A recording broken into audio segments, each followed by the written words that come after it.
parc existe, a été ouvert au public il y a une vingtaine d'années, donc en 2001 précisément la première fois.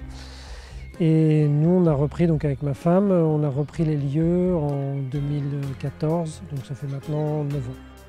Donc il y avait une partie du fond qui n'était pas exploitée, donc on a commencé à travailler sur cette partie pour augmenter un petit peu la surface du parc. Le but c'était de continuer l'activité, on a ouvert la restauration en suivant, voilà. Donc, le lieu nous a plu quand on l'a visité et on a décidé de faire cette bascule sur la reprise du parc et en y ajoutant notre touche à nous.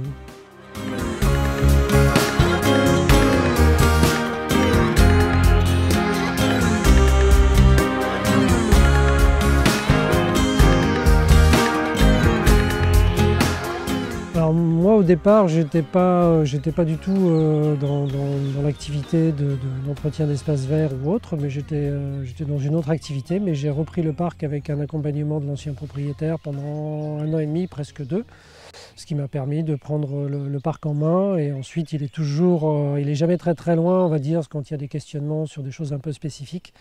Donc c'est comme ça que j'ai repris le lieu en partie, quoi. Alors en fait, depuis qu'on a repris l'activité, depuis quelques années, il a fallu d'abord prendre en main le parc et bien savoir le gérer d'une première manière, sachant qu'en plus, comme on avait fait la restauration, c'est quelque chose qui avait été ajouté qui n'existait pas à l'origine. Et ensuite, on a décidé de commencer à accueillir un petit peu des associations ou des gens qui avaient des projets, notamment cette année. Donc on a un artiste, Dominique Fajot, qui expose toute l'année, ce qui était également arrivé les 2-3 années précédentes. Et en parallèle de ça, on essaie aussi de programmer un petit peu des activités. Alors il y a des choses sur des week-ends ou sur des soirées. Là prochainement il y aura le festival du thé, ça se passe sur 3 jours.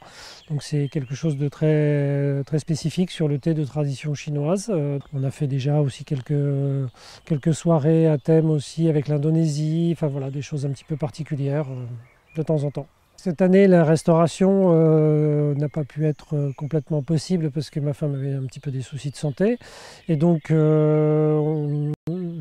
les idées, c'est justement d'avoir à côté, de pouvoir programmer des choses où il se passe un peu des activités sur le parc, en dehors de l'activité juste de visite, d'amener un intérêt à la visite du parc en supplémentaire et d'avoir des échanges avec des associations ou des artistes qui permettent justement de présenter des choses différentes aussi dans le parc au public. Ouais. En parallèle de ça, du coup, je fais un petit peu de pépinière, donc production de plants de bambou essentiellement.